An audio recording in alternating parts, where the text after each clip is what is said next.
নমস্কার। আজ আমরা আলোচনা করব যে শরীরের ভিতরে সেই নীরব সাম্রাজ্য। হ্যাঁ, আমাদের শরীরের ভিতরের একটা নীরব সাম্রাজ্য আছে, যেখানে শব্দ নেই, কিন্তু সিদ্ধান্ত বদলানো এবং শরীরকে সুস্থ করা এবং অসুস্থ করা সবকিছু নির্ভর করে সেই সাম্রাজ্য। এই সাম্রাজ্যের নাম হচ্ছে গাট মাইক্রোবায়োম। আজকের ভিডিও এমন ভাবে সাজিয়েছি আমি যে যাতে সাধারণ মানুষ বুঝে নিতে পারে যে গাট মাইক্রোবায়োম কি, আমার শরীরের আসল নিয়ন্ত্রক কোথায় লুকিয়ে আছে। আমরা তো অসুস্থ হলে খুবই ডাক্তার ওষুধ, কিন্তু আমার শরীরকে আমরা শুনেছি শরীরের মধ্যে সেই চরম শক্তি আছে, যে শক্তি আমাদের সুস্থ রাখতে পারে। তারা কোথায় থাকে সেটাই আমরা অনেকেই জানি না। আজকে সেই বিষয়ে আলোচনা, চলুন শুরু করি। আজকে ভিডিওটার থাম্বনেলটা নিশ্চয় দেখেছেন যে শরীরের ভিতরে একটা অদৃশ্য পাওয়ার, যেটাকে বলা হয় গাট মাইক্রোবায়োম। গাট মাইক্রোবায়োম কি, আমাদের শরীরের ভূমিকা কি, আর গাট মাইক্রোবায়োম বেড়ে কি হয় সেগুলো জানবো আজকের ভিডিওতে। যারা স্বাস্থ্য সমৃদ্ধি চ্যানেলে নতুন এসছেন, আজকে প্রথম অনুরোধ করব তারা চ্যানেলটি সাবস্ক্রাইব করে নিন, তাহলে আমি উৎসাহিত হব, আর কিছুই না। আর যারা রোজ দেখছেন অবশ্যই বেশি বেশি করে শেয়ার করুন এবং কমেন্ট করে জানান আর কি জানতে চান। আমি ধারাবাহিকভাবে প্রত্যেক দিন একটা করে ভিডিও আপনাদের জন্য উপহার হিসেবে দিই। আমার যে জ্ঞান, আমি যা শিখেছি সেই শিক্ষা, এবং আমি সেই শিক্ষা সর্বসাধারণের উদ্দেশ্যে মানুষকে এটাই শেখাতে চাইছি যে বিনা ওষুধে আজকের দিনে বাঁচা যায়, জীবনশৈলীর ছোট ছোট ভুলগুলো পরিবর্তন করে। তাহলে চলুন শুরু করি। গাট মাইক্রোবায়োম আমাদের শরীরের ভেতরের অদৃশ্য সুপার পাওয়ার। আমাদের শরীরে 100 ট্রিলিয়ন তারও বেশি পরিমাণ জীবাণু থাকে।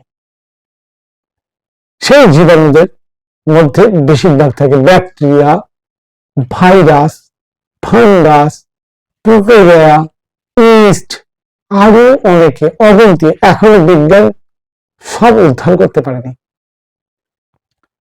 পরিমাণ আমাদের শরীরে টোটাল ওজনের প্রায় 70%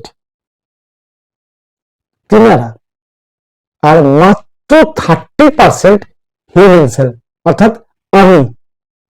তাহলে আমার ওজন যদি 70 কেজি হয়, তাহলে 49 কেজি ওই 5 পেয়ারে, অর্থাৎ 5 জন যে এখনো পর্যন্ত যেগুলো ধরা গেছে, সেই 5 জন যে bacteria, virus, protozoa, fungus, east, এরা হচ্ছে 49 কেজি, আর বাকি 21 কেজি মাত্র আমি। ভাবতে পারছেন? তাহলে এদের একসঙ্গে করলে এদেরকে বলা হয় গাট মাইক্রোবায়োম। আর এই সমস্ত ব্যাকটেরিয়া, ফাঙ্গাস, প্রোটোজোয়া, ইস্ট, এদেরকে মিলালে বলা হয়, সবাই মিলে একটা ইকোসিস্টেম চালায় আমাদের শরীরের ভেতরে, একে অপরের পরিপূরক। এরা আমাদের শরীরে কি করে সেটাও তো জানার দরকার। আমাদের শরীরে এদের থাকা, আমাদের শরীরে থাকার ফলে আমাদের শরীরে যে লাভগুলো হয় সেটা হচ্ছে খাবার তো আমরা খেয়ে খালাস, কিন্তু সেই খাবারকে সূক্ষ্ম সূক্ষ্ম কণায় ভাঙার কাজ এরা করে। এরা পুষ্টি শোষণ করে, ভিটামিন, বেশ কিছু ভিটামিন তৈরি করে, যার মধ্যে ভিটামিন বি, ভিটামিন কে এগুলো তৈরি করে। আমাদের শরীরের মূল যে রোগ প্রতিরোধ ক্ষমতা, যাকে আমরা বলি ইমিউনিটি সিস্টেম, তার প্রায় 70% তারা দেখে রোগ কম হয়। টক্সিন শরীর থেকে নিষ্ক্রিয় হতে সাহায্য করে, লিভারের স্বাস্থ্যকে এরা রক্ষা করে। নিউরোট্রান্সমিটার ও ভেগাস নার্ভের সঙ্গে আমাদের গাট হেলথের একটা বিরাট ভূমিকা আছে, যার জন্য আধুনিক বিজ্ঞান বলছে গাট ব্রেন অ্যাক্সেস।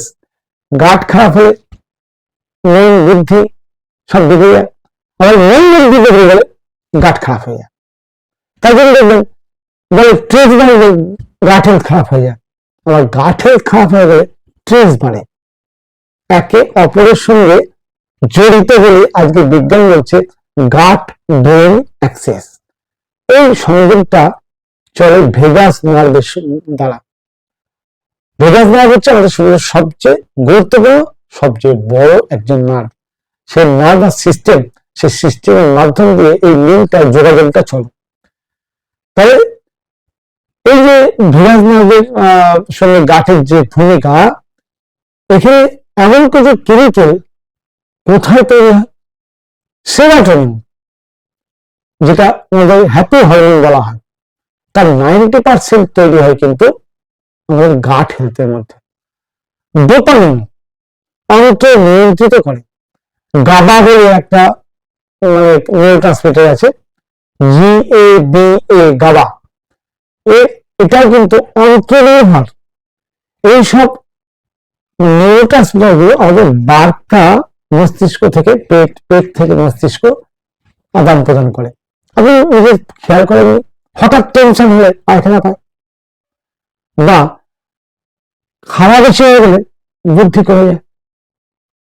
একে অপরের সঙ্গে একটা সম্পর্ক, এবং আরো অনেক উদাহরণ আছে, বেশি ভিডিও লম্বা হয়ে যাবে। তাহলে ভেগাসের মাধ্যম দিয়ে গাট ভালো, আর গাট খারাপ হলে ব্রেন বিগড়ে গেল। তাহলে যদি ভেগাস নার্ভের মাধ্যম দিয়ে এই যে সিগন্যাল, গাট ভালো থাকলে মস্তিষ্ক শান্ত থাকবে, আর গাট খারাপ হলে অ্যাংজাইটি, ডিপ্রেশন, ইনসোমনিয়া, অর্থাৎ অনেক যার সমস্যা, এগুলো বাড়বে। গাট ব্রেন অ্যাক্সেস কিভাবে কাজ করে? এটা হলো অন্তর মস্তিষ্কের মধ্যে সরাসরি লাইভ কানেকশন সিস্টেম। ঠিক আছে, এর কাজ হচ্ছে ভেগাস নার্ভকে দ্রুত সিগন্যাল দেওয়া, নিউরোট্রান্সমিটার গুলো তৈরি করা, মুড কন্ট্রোল করা, ইমিউন সিস্টেমকে দেখা, ইনফ্লামেশনের যে সিগন্যাল তাকে মেনটেন করা। এটা কিন্তু ব্রেন আর গাট দুজন মিলে ভেগাস নার্ভের সাহায্যে এই টোটালটাই দেখাশোনা করে, অল টাইম চলছে। এবার অন্তর দেয়ালে সাধারণত যে ছাঁকনিগুলো থাকে না, আমাদের যে ইন্টেস্টাইনাল ট্র্যাক্ট বা অন্ত্রের দেয়াল,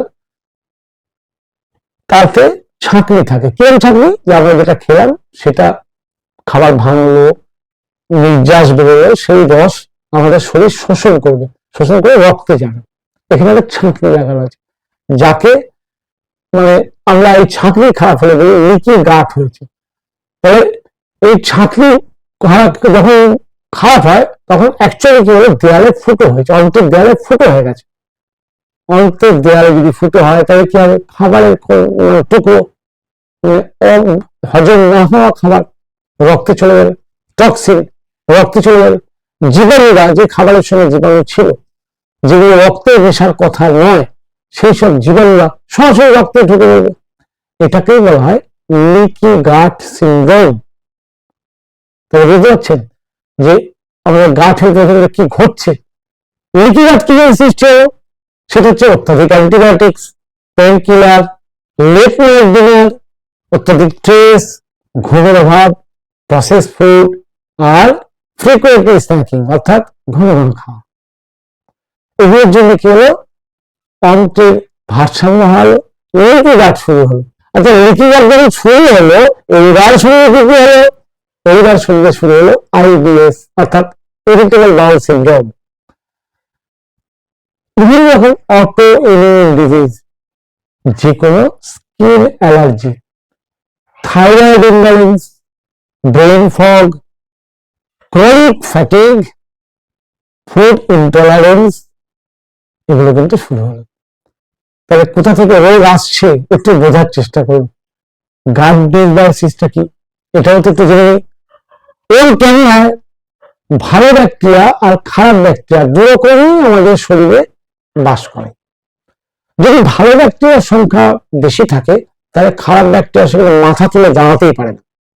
কিন্তু আমরা যে ভুলগুলো করি, ওই যে অ্যান্টিবায়োটিক খাওয়া, পেনকিলার অত্যাধিক নেওয়া, লেট মিনিটে খাবার খাওয়া, অত্যন্ত স্ট্রেস নেওয়া, অ্যালকোহল নেওয়া, ঘুম না ঠিক হওয়া, এগুলোর ফলে কি হয়, আমাদের শরীরে উপকারী ব্যাকটেরিয়া বা ভালো ব্যাকটেরিয়া দুর্বল হয়ে পড়ে। আর সেই সুযোগে অপকারী ব্যাকটেরিয়া কিন্তু আমাদের শরীরে কিন্তু বাড়তে শুরু করে। এই খারাপ ব্যাকটেরিয়া যখন বেড়ে যায় তাকেই বলা হয় ডিসবায়োসিস। খারাপ ব্যাকটেরিয়া বাড়ে কেন?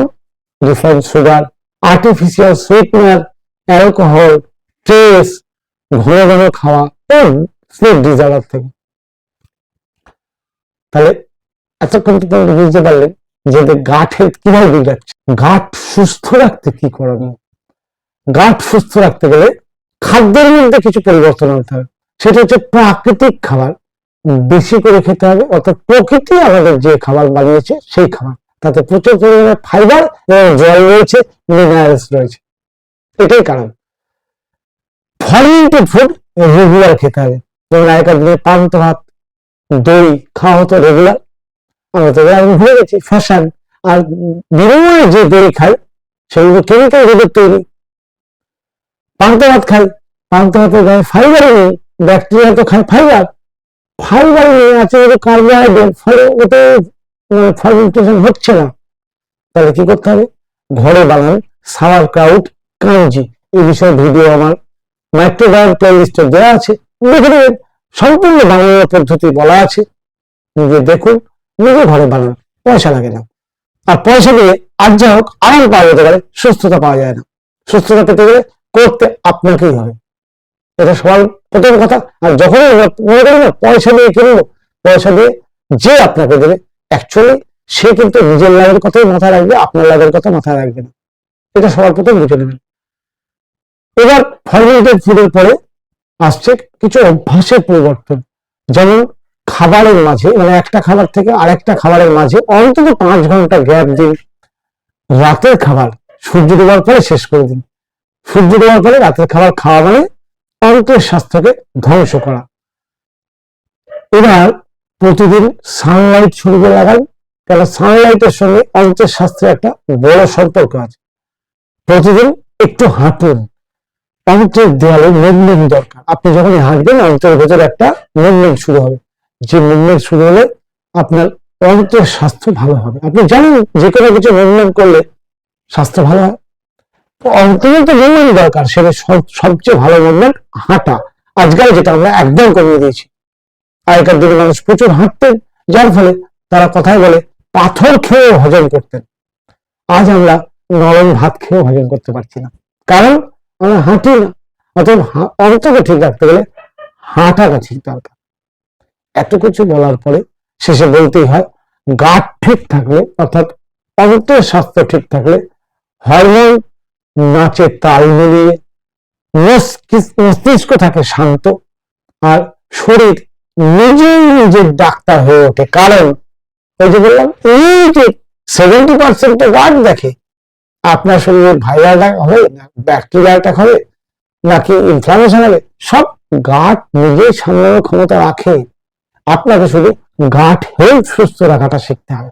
ব্যাস, আজকের বিষয়টা এটুকুই ছিল। এর চেয়ে বেশি করলে ভিডিও অনেক বড় হয়ে যাবে। আপনি যদি আরো বিষয়ে জানতে চান, স্ক্রিনে যে নাম্বার চলছে এই নাম্বারে যোগাযোগ করতে পারেন। স্বাস্থ্য সমৃদ্ধি চ্যানেল সবসময় সমাজে একটা জিনিস প্রচার করার চেষ্টা করছে, যে মানুষ যেগুলো ভুলে গেছে, আর প্রকৃত সুস্থভাবে বাঁচতে গেলে যেটা মানুষের করা দরকার সেই সম্বন্ধে আমার ধারণা, আমার জানা জ্ঞান আমি প্রচার করছি স্বাস্থ্য সমৃদ্ধির মাধ্যম দিয়ে। যদি আপনি স্বাস্থ্য সমৃদ্ধিকে ভালোবেসে থাকেন, স্বাস্থ্য সমৃদ্ধিকে সহযোগিতা করতে চান, স্বাস্থ্য সমৃদ্ধি যে কোনো ভিডিওর নিচে জয়েন অপশনে ক্লিক করে মেম্বারশিপ নিতে পারেন। মেম্বারশিপ নিলে আসুন না, আমি আপনি দুজন মিলে সমাজে এই আন্দোলন তৈরি করি, যে যাতে আমরা সবাই আজকে এই রোগ যন্ত্রণায় যে কষ্ট পাওয়া এবং বহু পয়সা খরচ করার পরেও সুস্থতা না পাওয়া, তার মূল কারণটা খুঁজে নিজেই নিজের ডাক্তার হই। নমস্কার।